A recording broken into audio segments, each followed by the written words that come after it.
तो आज की वीडियो में हम लोग अमेरिका रिवॉल्यूशन को समझेंगे। आज की वीडियो थोड़ी शॉर्ट होगी क्योंकि ये जो टॉपिक है काफ़ी ज़्यादा शॉर्ट है। आपको मैं दिखा देता हूँ कितना शॉर्ट है। तो यहाँ पर देखिए, ये जो टॉपिक है बस इतना ही है, तो इसको मैं शॉर्ट में समझाऊंगा। हालांकि मैं थोड़ा कोशिश करूंगा कि आपको आगे पीछे के थोड़ा पता चले, जिससे आपको चीज़ें समझ में आए, नहीं तो फिर रट्टाफिकेशन हो जाएगा, जो कि बहुत ही गलत चीज़ है। अमेरिका रिवॉल्यूशन, रिवॉल्यूशन को हिंदी में क्रांति बोलते हैं। अमेरिकन का क्रांति कैसे हुआ था उसको बारे में पढ़ते हैं। तो डायरेक्ट आते हैं पॉइंट पे। पहला पॉइंट जो लिखा हुआ है, the American Revolution is the name given to the struggle by which 13 colonies of England. यहाँ पर इंग्लैंड का नाम देख रहे होंगे। तो इंग्लैंड क्या था ना, उस टाइम पे बहुत ही ज़्यादा पावरफुल था। जैसे इंग्लैंड ने भारत को अपना गुलाम बनाया, ठीक उसी प्रकार से इंग्लैंड ने उस समय पे अमेरिका को भी गुलाम बना रखा था। तो अमेरिका ने इसको जो इंडिपेंडेंस करवाया, इंग्लैंड वालों को भगाया और इंडिपेंडेंस उनको मिला, उसी को बोलते हैं अमेरिका रिवॉल्यूशन। तो यहाँ पर जो लिखा गया है, the America revolution is the name given to the struggle. इन्होंने बहुत ज़्यादा स्ट्रगल करा इंग्लैंड को अमेरिका से भगाने में और अमेरिका को इंडिपेंडेंस दिलाने में। इसी के कारण यह जो है अमेरिका रेवोल्यूशन कहलाया। तो अमेरिका रेवोल्यूशन का मीनिंग दिमाग में क्लियर हो गया होगा 100%। उस समय पे देखिए, अमेरिका जो अभी देख रहे हैं, यूनाइटेड स्टेट ऑफ अमेरिका बोला जाता है, यूएसए बोला जाता है शॉर्ट में। तो उस समय पे ये 100 जो था अलग अलग पार्ट में बटा हुआ था। जैसा कि आप मैप पे देख सकते हैं, मैप पे जो था यूनाइटेड स्टेट ऑफ अमेरिका जो था पहले अलग अलग था। टोटल 13 कॉलोनीज था। अभी 13 कॉलोनीज जो था, इंडिपेंडेंस के बाद क्या होता है, जब इनको आज़ादी मिल जाती है अमेरिका वालों को, तो ये 13 कॉलोनी आपस में मिल जाते हैं, आपस में मिल करके एक यूनाइट हो जाते हैं और यूनाइट होकर के एक यूनाइटेड स्टेट ऑफ अमेरिका का निर्माण करते हैं, बना देते हैं। तो इंग्लैंड का टोटल छोटा छोटा छोटा कर करके 13 कॉलोनीज था। वही 13 कॉलोनीज आगे चल के जब आज़ादी मिल जाती है अमेरिका को, तो वही मिल करके एक यूनाइटेड स्टेट ऑफ अमेरिका का निर्माण होता है, बनता है। और आज की डेट में हम लोग को पता है यूएसए कहाँ है। मैप तो आपने देखा ही होगा कि यूएसए जो है ठीक मैक्सिको को ऊपर और कनाडा के नीचे पड़ता है। तो मैप आपने देखा होगा तो आपको पता होगा, मैप क्लास किया होगा। तो कहानी को शॉर्ट में बताता हूँ। ये जो क्रांति है, अमेरिका को कैसे इंडिपेंडेंस मिला, इंग्लैंड वालों को कैसे भगाया और कैसे यूनाइटेड स्टेट ऑफ अमेरिका का निर्माण हुआ, इसी क्रांति को अमेरिकन रिवॉल्यूशन कहते हैं। अगर आप एक अच्छे स्टूडेंट हैं तो आपके मन में यह जो क्वेश्चन है ना उठना चाहिए कि यह क्रांति करने की वजह क्या बनी। बिकॉज बिना कोई वजह के लड़ाई नहीं होता है। तो अमेरिकन वालों को वजह चाहिए था। अमेरिका वाले बहुत ही अच्छे लोग थे और उन पे इन लोग अत्याचार कर रहे थे, इंग्लैंड वाले ने शोषण कर रहे थे बहुत खराब से। तो अमेरिकन वाले भी एक सहन शक्ति होता है, उसकी सीमा भी इन्होंने पार कर दी थी इंग्लैंड वालों ने। तो अमेरिकन वालों जो थे वो गुस्साए, गुस्सा में तो बहुत सारी चीज़ें हो जाती है और तहस नहस कर दिए इंग्लैंड वालों को और भगाएं। अब बोले तुम जाओ, तुम्हारे यहाँ पर कोई काम नहीं है। क्योंकि बहुत ज़्यादा अगर आपको भी कोई बंदा या कोई दोस्त या कोई भाई बहुत ज़्यादा एक ही चीज़ को रिपीट करता है तो आप भी लास्ट में इरिटेट हो जाते हैं और 2-3 झापड़ मार देते हैं उसको। वही वाला बात समझिए। इंग्लैंड जो था बहुत ज़्यादा इसको प्रॉब्लम क्रिएट करता था अमेरिका में रह के अमेरिका वालों के साथ। तो वो एक बहुत खराब चीज़ था ना। तो बहुत ज़्यादा शोषण करने का कारण ये अमेरिकन क्रांति स्टार्ट हुआ था। और दूसरा कारण इस क्रांति का स्टार्ट होने का ये भी था कि इंग्लैंड जो था ना, वो ऐसा रूल्स एंड रेगुलेशन कानून बनाता था जिससे इंग्लैंड को सिर्फ फायदा हो। अभी देखिए, अमेरिका में जो लोग रह रहे हैं उसके लिए भी तो कानून बनाना चाहिए ना। अभी अमेरिका में रह के मान लीजिए अमेरिका जो था किसका कॉलोनी था, इंग्लैंड का। और इंग्लैंड की क्या करता था, वैसा रूल रेगुलेशन कानून बनाता था जिससे सिर्फ इंग्लैंड का फायदा हो। अभी भाड़ में जाए अमेरिका वाले, अमेरिका को एकदम टॉर्चर कर दिया यार, पूरी तरीके से उन्होंने टॉर्चर करा। वही कारण था कि ये रेवोल्यूशन का बदला लेने के लिए अमेरिका वालों ने रेवोल्यूशन कर दिया, क्रांति कर दिया। और जो भी अमेरिका के लोग हैं वो गुस्साएं क्यों, उनको क्या किस तरह का अत्याचार किया गया इंग्लैंड की तरफ से, किस तरह की एक्सप्लॉयटेशन की गई। तो उस समय पे 2 महत्वपूर्ण घटनाएं हुई, 2 महत्वपूर्ण कारण थे। एक था, सबसे पहला स्क्रीन पे आपको दिख रहा होगा, स्टैंप एक्ट, एंड दूसरा था टैक्स ऑन टी।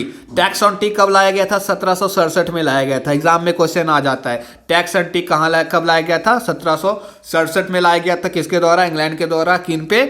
अमेरिका पे। तो स्टैम्प एक्ट जो है 1765 में, और 2 साल बाद 1767 में टैक्स ऑन टी ला गया। तो इन जनरल आप लोग समझिए ये एक तरह का टैक्स था जो कि सभी अमेरिका वाले लोगों को देना ही देना था, नहीं देंगे तो फिर कार्रवाई की जाती थी इंग्लैंड की तरफ से। तो ये टैक्स के कारण बहुत ज़्यादा एक्सप्लॉयटेशन हो रहा था। अमेरिका वालों को ठीक ठाक नहीं लग रहा था ये सारा टैक्स वगैरह देना, तो इसी में गुस्सा आ जाते हैं ना कि आप ज़्यादा कुछ करिएगा किसी पे तो गुस्सा ही जाएगा। और यहाँ पर ये जो था उस समय के अमेरिका वाले लोग इसको स्वीकार नहीं करते हैं, बोलते हैं हम टैक्स क्यों दें, हम नहीं देंगे टैक्स। तो टैक्स देने से पूरी तरह से उन्होंने इनकार करा। टैक्स को ना मानने का एक कारण था कि उस समय पे जो अमेरिका के पार्लियामेंट था, सांसद था, वहाँ पे कोई रिप्रेजेंटेटिव नहीं थे, वहाँ पे कोई रिप्रेजेंटेटिव नहीं थे। तो इनका कारण कहना ये था कि हम लोग टैक्स नहीं देंगे क्योंकि मेरा कोई रिप्रेजेंटेटिव नहीं है, तो आई विल नॉट पे टैक्स। देखिए, टैक्सेशन विदाउट रिप्रेजेंटेटिव। उस समय इनके सांसद में, पार्लियामेंट में कोई रिप्रेजेंटेटिव नहीं था, मतलब एक लीडर कोई नहीं था। तो ये इनका कहना था कि कोई लीडर नहीं है, कोई रिप्रेजेंटेटिव नहीं है मेरा, तो मैं टैक्स नहीं दूंगा, जब तक वो नहीं रहेंगे मैं टैक्स नहीं दूंगा। अमेरिका वालों का ये कहना था। तो ये क्वेश्चन बनता है एग्जाम पे, टैक्सेशन विदाउट रिप्रेजेंटेशन। तो यह याद रखिएगा, जितनी भी पिंक कलर में लाइनें दी जाती है बुक में वो हमेशा से इंपॉर्टेंट होती है और आपको याद रखने के लिए आसानी होती है। टैक्सेशन विदाउट रिप्रेजेंटेशन या रिप्रेजेंटेटिव, अगर नहीं है कोई रिप्रेजेंटेटिव तो टैक्स नहीं देंगे, बस खत्म। देखिए, उस समय की एक और भी महत्वपूर्ण घटना हुई थी, बॉस्टन टी पार्टी। तो सबसे पहले ये याद रखना है बॉस्टन टी पार्टी कब हुई थी, तो 1773 1773 में हुई थी। अब इसके नाम को हम लोग थोड़ा जूम करें, नाम पे आए तो बॉस्टन टी पार्टी से आप क्या समझते हैं? अभी आपको तो यहाँ पे देखिए, सबसे पहले देखिए टी पे, टी मतलब क्या होता है, नर्सरी वाले बच्चे भी पढ़ते हैं, चाय होता है, तो इसको हिंदी में क्या बोलेंगे? बॉस्टन चाय पार्टी, बॉस्टन चाय पार्टी। ठीक है, हिंदी वाले स्टूडेंट अगर इसको देख रहे होंगे तो इसको हिंदी में बोलते हैं बॉस्टन चाय पार्टी। अभी ये बोस्टन क्या है, बोस्टन है क्या? आपको ये तो क्वेश्चन बनना चाहिए ना। ये बोस्टन जो है ना, अमेरिका का एक बंदरगाह है। बंदरगाह मतलब होता है सी पोर्ट, जहाँ पे बहुत सारी जहाज़ें लगती है, आती है, वहाँ से सारे सामान वगैरह लोड होते हैं। बहुत सारे जो सी पोर्ट आप लोग देखे होंगे, तो इसको आप मैप में देख लीजिएगा, गूगल कर लीजिएगा कि बॉस्टन अमेरिका में कहाँ पर है। ठीक है, तो ये बॉस्टन एक तरह का बंदरगाह, सी पोर्ट है।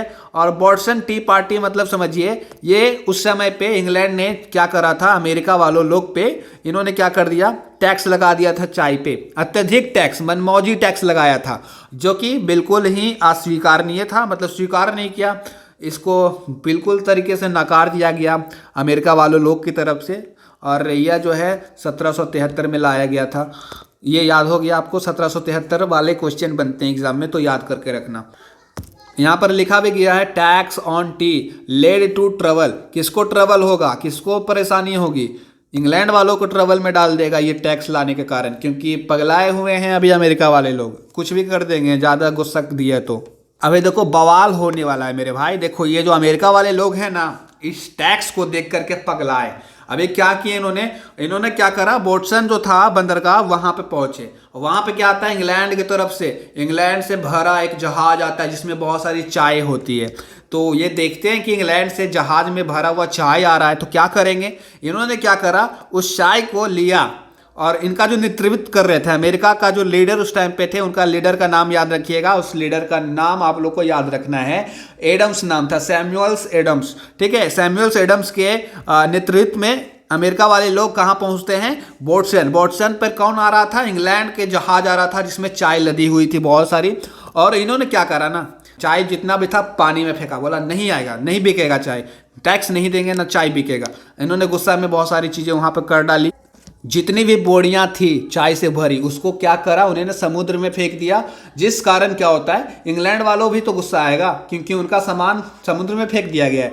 जिस कारण इंग्लैंड ने, उनके पास तो राइफल वगैरह थी ही, उन्होंने क्या करा, अपने सेना को बोला गोली मार दो, तो उन्होंने गोली चला दिया सभी लोग पे। तो वहाँ पर गोली चलाएंगे तो एक तरह का ट्रेजेडी हो गया, बहुत सारे लोग मारे जाएंगे।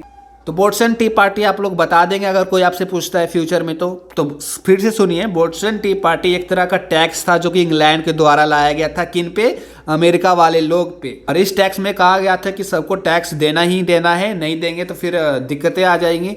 तो सबको ये चीज़ें अच्छी नहीं लगी, अमेरिका वाले लोगों को ये चीज़ें अच्छी नहीं लगी। उन्होंने कहा कि मैं टैक्स नहीं दे रहा और तो क्या फिर करते हैं, ये बोस्टन बंदरगाह पे अमेरिका वाले लोग चल पड़ते हैं और ये बोस्टन बंदरगाह पे चल जाते हैं और इनके जो लीडर बनते हैं सैम्यूल्स लीडर बनते हैं और अमेरिका के बहुत सारे लोग रहते हैं।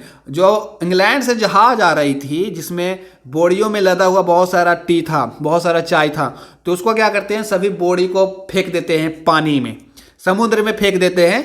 और तो फिर उसी के कारण क्या करता है, इंग्लैंड वाला लोग घुसियाता है, वो अपना राइफल निकालता है, सारे अमेरिका वाले लोग को भून डालता है। उसी के कारण बहुत सारे लोगों की हत्या हो जाती है और इसी पूरी कहानी को बोस्टन टी पार्टी कहा जाता है। आई होप आपको समझ में आ गया होगा बोस्टन टी पार्टी का क्या मतलब है, बोस्टन टी पार्टी। ओके, आगे बढ़ते हैं। आगे जो लिखा गया है कि ये स्टार्ट कब हुआ था, तो ये अमेरिका रेवोल्यूशन 1775 में स्टार्ट हुआ था और ख़त्म कब हुआ, 1781 में ख़त्म हुआ। तो स्टार्टिंग एंड एंडिंग पॉइंट दिया गया है, कब स्टार्ट कब ख़त्म, तो ये चीज़ें याद रखिएगा। और स्टार्ट क्यों हुआ था, ये सारी घटनाओं के कारण ये रिवोल्यूशन स्टार्ट हुआ था।